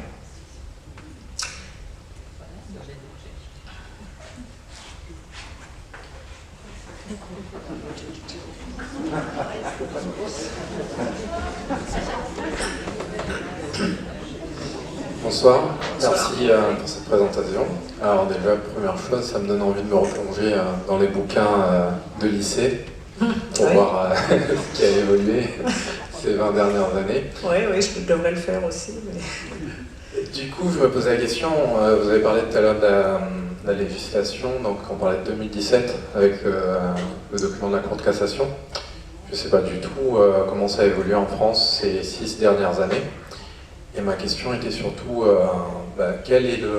est-ce que le législateur se rapproche des scientifiques sur ces questions-là? Et est-ce que le scientifique se sent responsable d'apporter un éclairage ou une sorte de militantisme pour aller pour faire évoluer la question du point de vue sociétal? Alors, moi j'ai une position un peu... alors, sur le droit, à ma connaissance, n'a absolument pas évolué là-dessus. On a un copain avec Eliane qui travaille là-dessus, justement sur le droit des intersexes, et qui passe son temps à faire des appels, des machins, des requêtes, et pour faire reconnaître justement le droit des intersexes, qui est un peu une bataille assez toujours perdue. Je précise aussi que pas tous les intersexes sont pour le sexe neutre. Hein. Ça, c'était un individu, les associations que je vous ai montré là, beaucoup ne sont pas forcément pour la 3e catégorie, qui peut finalement être aussi stigmatisante. Si vous êtes sur une 3e catégorie, après tout, c'est pas forcément la panacée. En général, ces associations, elles se battent beaucoup surtout qu'on leur fiche la paix. Vous voyez, qu'on leur laisse déterminer s'ils sont des mâles ou des hommes ou des femmes, quoi. C'est plutôt ça leur bagarre. Donc, je suis pas sûre que 3 ce soit mieux que 2. En tout cas, eux non plus. Et moi-même, je dois dire que j'ai une position, en plus 3, ça répond pas de toute façon à la question fondamentale finalement, si on se replace sur le plan sociétal, qui est, ça règle pas le problème de 1 et 2, quoi. Vous avez toujours, au lieu d'avoir 1, 2, vous aurez 1, 2, 3, mais vous aurez, ça réglera pas le problème du genre, en gros, c'est-à-dire la domination des hommes sur les femmes, quoi. Donc non, c'est pas forcément la bonne réponse. Ça peut être une bonne réponse pour quelqu'un qui se sent ni l'un ni l'autre, mais c'est pas forcément une réponse générique. Et puis encore une fois, 3, comme je vous l'ai dit tout à l'heure, hein, ça recouvre des entités très différentes en fonction des pays. Et donc, pour votre question et pour répondre à votre question sur les scientifiques, alors moi j'ai une position très outsider, comme vous l'a dit Marie-Françoise, dans ma vie au CNRS. Mon activité principale c'est la cancérologie, donc ce qui me donne une expertise de biologiste cellulaire, d'immunologiste, enfin je fais de la... Voilà, je suis biologiste, donc je peux juger, voir ce qui, entre autres, ne va pas forcément sociétalement, mais je ne suis pas une grande biologiste du développement, loin s'en faut, parce que ça n'a jamais été ma spécialité. Donc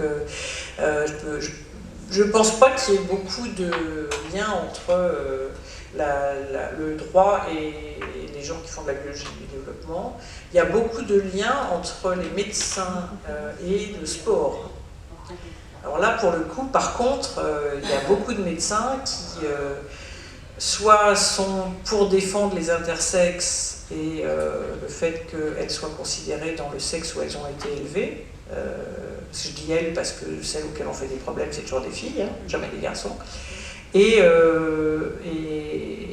des médecins qui sont au contraire avec les fédérations pour expliquer que oui, quand vous avez plus de 5 nanomoles de testostérone par litre de sang, vous ne pouvez pas concourir dans les filles parce que vous avez un avantage. Voilà. Donc là, le corps médical joue un rôle important, pas politique, mais dans le droit du sport. Alors là, pour le coup, oui. Oui, il y a des bagarres, il y a des gens qui s'étripent sur le et qui oui, je pense qu'ils ne s'aiment pas parce qu'ils estiment que oui, il y a des effets physiologiques. Non, il n'y a pas d'effets physiologiques, c'est pas vrai. Voilà. Donc, mais pour faire évoluer le droit des intersexes, je ne sais pas. Voilà, je vous dirais que personnes qui se sont retrouvées dans ces situations-là et qui, voilà, qui ont été extrêmement maltraitées par la médecine, donc qui sont plutôt méfiants. Sur le plan sociétal, tu as peu ou pas parlé des parents, parce que la naissance est un moment assez merveilleux, encore qu'aujourd'hui on sait même avant la naissance quel est le sexe de l'enfant. Enfin bref, c'est une fille, oh, c'est un garçon, enfin bref, voilà, c'est... Mais si justement les parents se trouvent dans le cas où on ne peut pas déterminer garçon ou fille, comment cette chose est-elle vécue? Est-ce que tu as des échos de cela? Bon voilà. Oui, oui, alors ça c'est sûr, c'est recommandé de donner un prénom neutre, ça c'est certain, absolument. Je ne sais pas maintenant, moi, Claire Bouvatier, là, que vous avez vu, c'est une endocrinologue pédiatre qui travaille, justement travaille sur les intersexes. Elle est très tenante de pas intervenir trop tôt. Il y a eu longtemps, je ne sais plus où ça en est maintenant, il y a eu longtemps une rivalité entre les chirurgiens et les chirurgiennes qui voulaient opérer, parce que hein, c'est ça qu'ils savent faire, et qui pensaient qu'ils allaient tout remettre, poum, bien comme ça, couper un pénis, couper des clitoris trop longs, etc. Donc qui pensaient qu'ils allaient régler le problème. Et donc souvent les parents sont très démunis, effectivement. Alors là, les parents sont... Si on leur dit, votre enfant c'est ni un garçon ni une fille, c'est pas facile, quoi, hein, je pense. Moi, je peux pas savoir, parce que j'ai pas eu d'enfant, et donc pas d'enfant intersexe, mais c'est pas facile. Et il y a longtemps eu des médecins qui disaient, non, mais vous inquiétez pas, c'est pas grave, on va régler ça, la médecine va vous régler ça. Et c'était mal réglé souvent, hein. Franchement, ça faisait des gens qui étaient très malheureux, donc souvent. Et donc oui, les parents sont souvent perturbés, j'imagine, et puis conseillés. Alors, encore une fois, j'espère que ça a changé, que maintenant on essaye... Je pense que ça a changé un peu, mais les intersexes, les associations d'intersexes disent que non, mais bon, il faut espérer, mais ça dépend où vous êtes aussi. Hein. C'est ce que disait, quand je vous ai raconté l'histoire de Caster Semenya ou des Gambiennes, etc. Ça dépend où vous naissez aussi. Hein. si vous naissez, elle a été née dans un petit village d'Afrique du Sud, certainement pas à l'hôpital, enfin vous voyez, bon, bah, voilà, elle était une fille, elle s'est développée en fille, elle aimait bien le sport, elle a fait du sport. Quel est le problème? Enfin, je veux dire, toutes les athlètes sont hors normes, et toutes les athlètes font du sport et développent leurs muscles, parce que quand vous courez, quand vous faites, bah, vous faites de la testostérone, et vous développez vos muscles.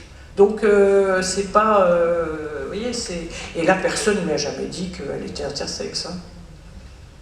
Donc, voilà. Oui, donc je voulais surtout parler, enfin, dire que moi, en tant que médecin, je voyais que la biologie privilégiait tout ce qui est reproducteur, donc femelle. Par contre, la société privilégie toujours ce qui est pas femelle. Mais ce qui est important, à mon avis, c'est qu'il n'y aurait pas d'inégalité de genre s'il n'y avait pas d'inégalité sociale. D'accord? Et je pense d'abord à la souffrance des gens qui appartiennent à toutes les minorités, quelles qu'elles soient, pas seulement de genre. Je pense surtout qu'on ne doit pas réduire l'être humain à son genre sexuel. Chaque être humain est unique. S'il est défavorisé parce qu'il fait partie d'une petite minorité et donc il est moins valorisé ou il peut souffrir d'appartenir à une minorité, l'essentiel là-dedans, c'est un problème d'éducation. C'est pas un problème de revanche, de vouloir sa domination à son tour, c'est pas un problème de militantisme là-dessus, je pense pas. Et je pense qu'on devrait accentuer l'éducation dès le plus jeune âge. S'il n'y a pas d'inégalité, il n'y a pas de problème de genre. Si tout le monde est payé pareil pour la même tâche, s'il n'y a pas de délégation de certaines tâches, s'il n'y a pas... vous voyez ce que je veux dire?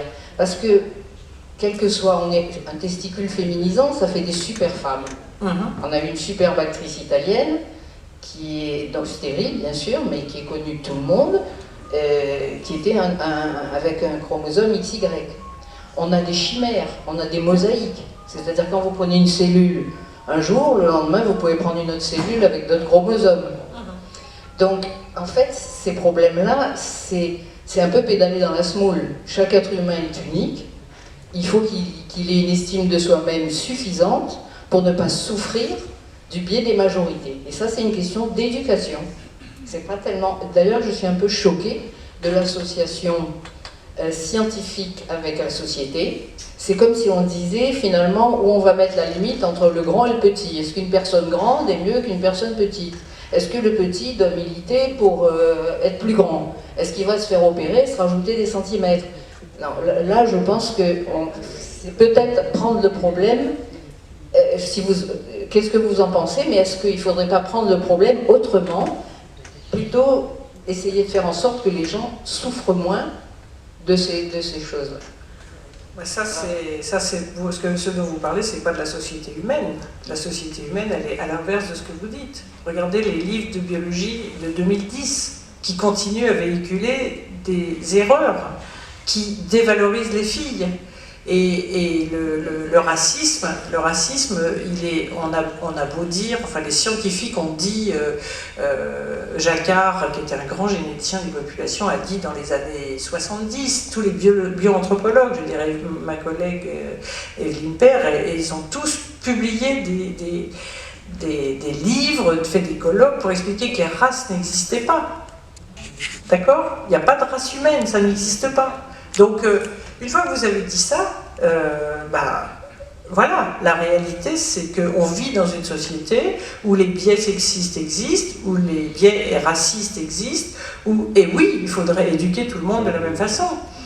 Mais voilà, c'est pas le cas. Et si on attend que ça change tout seul, par l'éducation, l'éducation, elle tombe pas du ciel, quoi. Elle est faite par des gens, des politiques. Hier soir, je ne sais pas si vous étiez à la conférence d'Eliane, mais je veux dire, ça fait depuis le Moyen-Âge qu'on barre toutes les filles qui ont régné. Elles n'existent pas dans la mémoire qu'on nous a collective. Ben voilà, qu'est-ce que vous, dans ces cas-là, c'est votre éducation qui vous a fait dérailler. Donc si vous êtes une fille, vous n'avez pas la même éducation si vous êtes une fille dans notre société que si vous êtes un garçon. Enfin, moi je suis d'accord théoriquement, avec dire que c'est un problème d'éducation. Mais l'éducation, elle n'est pas faite en dehors elle est sociétale, l'éducation. C'est une partie de la société. C'est la société une partie de la société savante qui apprend à ceux qui sont en train d'apprendre, les enfants, les gens enfin, qui savent moins. Et voilà, ça n'existe pas, une éducation hors de... Et le genre, si vous prenez le genre au sens défini par les sociologues, qui est actuellement un concept, c'est pas le genre masculin ou le genre féminin. Le genre, c'est les rapports sociaux de sexe, c'est-à-dire les rapports entre les hommes et les femmes. Les études de genre, c'est des études qui montrent que, effectivement, il y a une classe constituée essentiellement d'hommes qui domine une classe constituée de femmes. Ça, c'est ça, les études de genre. C'est montrer que dans l'histoire, les femmes ont été éliminées.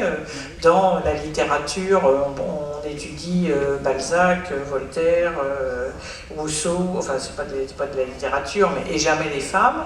Vous voyez, c'est Zola, voilà. Donc oui, en théorie, oui, c'est un problème d'éducation, mais voilà, pas tout seul, l'éducation. Il n'y a pas beaucoup de... Oui, il y a des sociétés matriarcales, pas beaucoup, mais il y en a. Oui, il y en a eu en tout cas. Je reviens à vous tout à l'heure. Allez-y. Non, c'était juste pour poursuivre la question sur les parents. Je pense que, c'est pas une question donc, c'est juste une remarque ou une information. Tout dépend de ce qu'on dit aux parents. Il est clair que si on dit aux parents « Ouh là là, c'est terrible, vous avez un enfant qui n'est ni garçon ni fille », c'est absolument traumatisant. Et si voilà, ça va être terrible, et donc c'est pour ça qu'on vous propose de l'opérer. Oui, les parents, ils veulent toujours, en général, en tout cas quand c'est pas des mauvais parents, ils veulent toujours le bien des enfants. Donc si la médecine, la société leur dit il faut absolument rectifier votre gamin, sinon sa vie va être un enfer, en général, ils cèdent, quoi. Mais, alors c'est peut-être un problème d'éducation publique, il faudrait dire, votre enfant, et on espère que les discours ont changé aujourd'hui, on ne peut faire que espérer que les discours ont changé, ou en tout cas qu'ils vont changer, dire, votre enfant n'est pas malade, donc on ne le touche pas. S'il a envie effectivement un jour d'être... vous pouvez le déclarer, ce qu'on fait en Suisse. Vous le déclarez fille ou garçon selon ce que vous estimez, mais quand il sera grand, quand elle sera grande, elle pourra changer. Et puis en attendant, on va essayer de faire que sa vie ne soit tout à fait normale, comme n'importe quel enfant. Et là, il faut faire de l'éducation publique. Il faut expliquer ça. Il faut arrêter de dire... Voilà, il y a des landaux roses et des landaux bleus. Les landaux roses, c'est fait pour les filles, les landaux bleus, c'est fait... voilà, il y a tout un travail politique à faire pour informer le public sur l'existence du fait qu'il n'y a pas de sexe, il y en a d'autres, et qu'ensuite tout le monde devrait avoir le droit de réaliser, non pas la case dans laquelle on l'a mis à sa naissance, mais selon les envies qu'on a, les capacités qu'on a, les compétences qu'on a envie d'acquérir, et se réaliser dans la société en fonction de ce qu'on est, et de ce qu'on peut apporter à la société, et pas en fonction de la case dans laquelle on vous a mise une ou deux à la naissance. Donc je pense que le traumatisme qui a été longtemps celui des parents pourrait être grandement réduit. Ça ne veut pas dire que, bien sûr, il soit annulé, mais c'est comme s'il y a une maladie, il va falloir faire avec. En général, les parents, voilà, si on les aide, si la société les aide, ils arrivent à faire avec une maladie, tout qu'il n'y a pas n'est pas mortelle. Mais le il n'y a pas de maladie. Hein. Oui, là, il n'y a aucune maladie, ces corps sont sains. Il faut arrêter, au contraire, on les rend malades en les opérant, en les réopérant, etc. Donc il faudrait simplement que cette bicatégorisation, on explique dans les manuels de SVT, je vous signale qu'il n'y a que quelques années qu'on explique qu'il existe des clitoris. D'accord ? Ça fait 200 ans, 300 ans qu'il y a des manuels scolaires, il y avait des zizi masculins, ou rien, le machin par défaut là, vous savez ? Il n'y a rien, et puis de temps en temps il y a un zizi. Alors quand il y a un zizi masculin, voilà, il y a quelque chose en plus, Mais, voilà. Donc, et ça, c'est les politiques qui sont au pouvoir, les gens qui sont dans les ministères, qui doivent donner des directives. Moi, je parlais hier de l'histoire des femmes. Il faut donner des directives pour qu'on sache qu'il y a une vingtaine de femmes qui ont gouverné en France. Alors, ce qu'on ne sait pas. Et puis, il faut donner des directives pour que dans les manuels scolaires, on représente les petites filles et les petits garçons, les corps d'hommes et les corps de femmes de la même, aussi justement. Et puis qu'on dise que oui, il n'y a pas XX et XY, il y a 2% de la population qui sont entre les deux. Donc, c'est un travail de... Voilà, je sais pas, c'est aux politiques qui sont responsables de l'éducation que nous avons. Parce que nous, on peut donner un autre type d'éducation à nos enfants, mais enfin, ça va faire pas grand-chose. Juste pour continuer sur ce sujet, si vous regardez ce schéma, vous verrez que il y a ni... Alors, bon, c'est une coupe, hein, je suis d'accord, mais ni les lèvres, ni les petites lèvres, ni les grandes lèvres, ni le clitoris dans les organes génitaux féminins, qui existent à la naissance.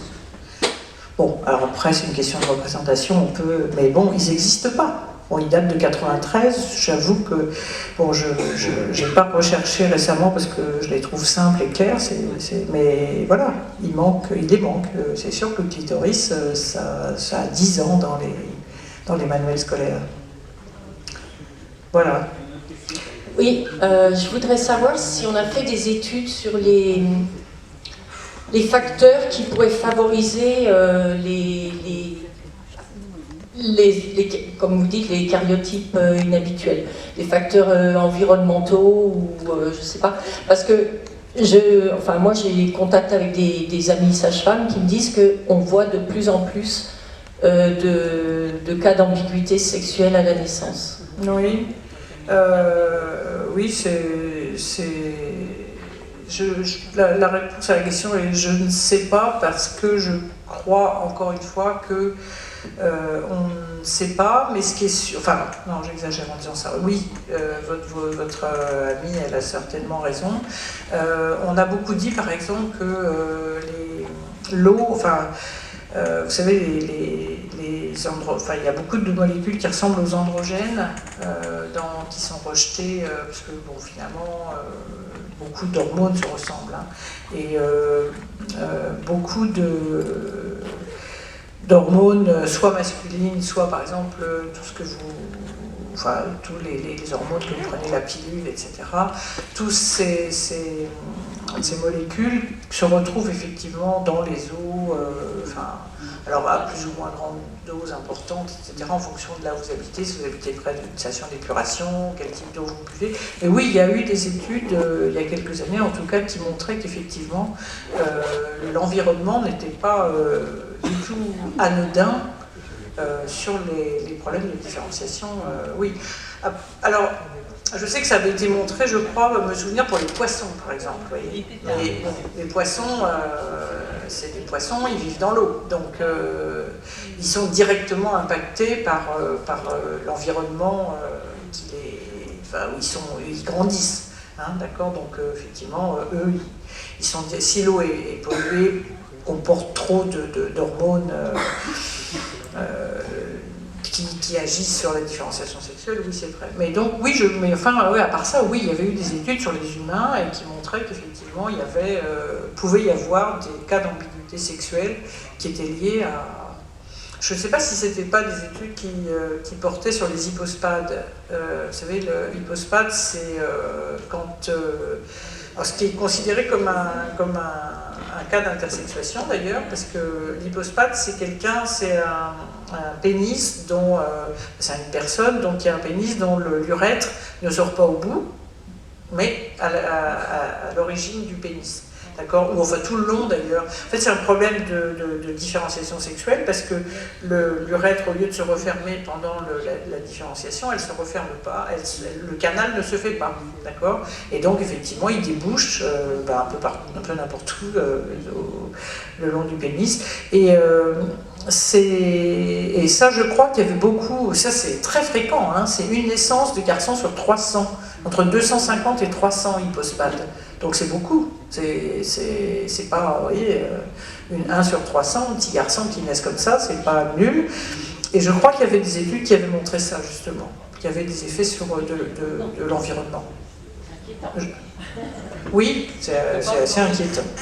Bon, voilà. C'est pareil pour le cancer. Alors, nous prenons une dernière question.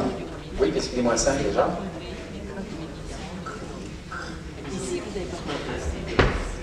Oui, désolé, mais je voulais juste savoir si, dans la mesure où vous avez confirmé qu'il y avait une stérilité induite, pour quelles raisons toutes ces personnes n'ont pas le statut d'handicapé reconnu, et pourquoi je veux dire, les trisomiques sont encore en vie, il y en a un certain nombre qui sont éliminés, mais on s'occupe d'eux, on prend soin d'eux, et on a l'impression que la société veut que des gens parfaits, on refuse le handicap, etc.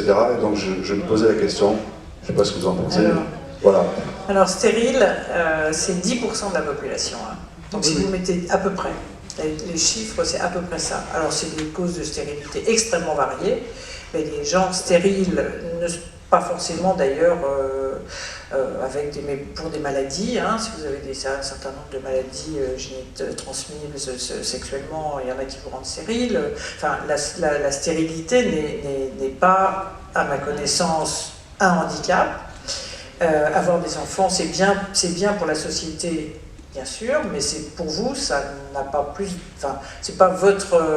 Vous faites des enfants, c'est bien parce que c'est cynique, je veux dire, parce qu'après ils perdront vos retraites, mais c'est pas. Vous n'êtes pas malade si vous êtes stérile. Vous n'êtes pas du tout malade et vous n'êtes certainement pas handicapé. Tous les gens dont je vous ai parlé, alors il y en a qui ont les personnes par exemple qui ont un seul chromosome X ont effectivement une morphologie féminine qui reste assez, on va dire, adolescente toute leur vie, qui sont stériles, mais aucun d'eux n'est trisomique 21, c'est-à-dire inadapté à la société. Franchement, ils se débrouillent, ils vivent leur vie, ils sont absolument adaptés à faire tous les métiers. Comme je disais, voilà, ils courent vite, enfin certaines courent vite, il y en a d'autres qui font des actrices formidables. Donc non, alors là, franchement, intersexe, handicapé, là, si vous dites ça, là, vous êtes rayé direct de leur liste là, vous rentrez direct dans leur ennemi principal. Là, hein. Non, je crois pas. Moi, je crois qu'on est variable, on est tous différents. Voilà, on est variable. Moi, j'ai des kilos en trop que j'aimerais bien perdre. Et ben, voilà, c'est pas grave. Mais je suis pas absolument parfaite. Mais bon, tant pis, je m'y fais. Bon, alors nous allons nous quitter là. Un très grand merci à toi, Joël, de nous avoir présenté cette...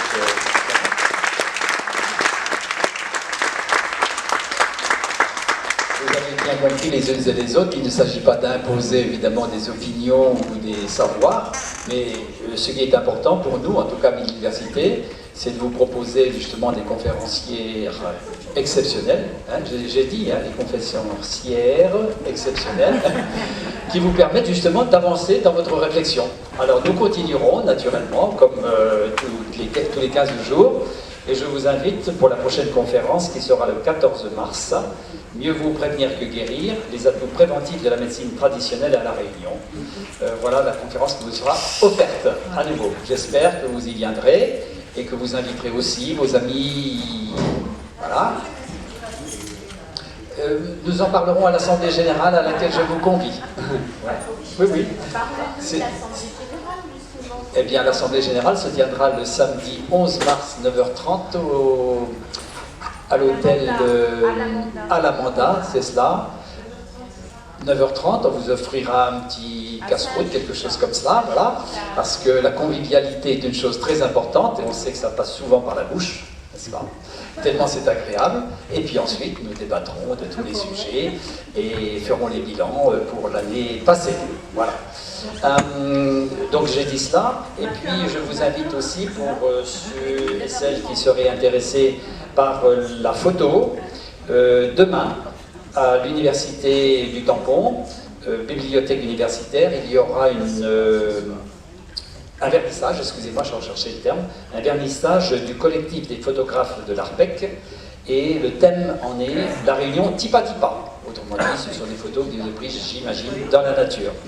Donc jeudi 2 mars à 16h, de 16h à 18h, et l'exposition, nous vous y invitons. D'abord, vous avez un très beau campus, ne serait-ce que pour vous promener, voilà. Et puis, vous pouvez aller voir cette exposition qui se tiendra jusqu'au 28 avril. Voilà. Nous avons eu grand plaisir à vous accueillir et j'espère que vous serez encore avec nous longtemps.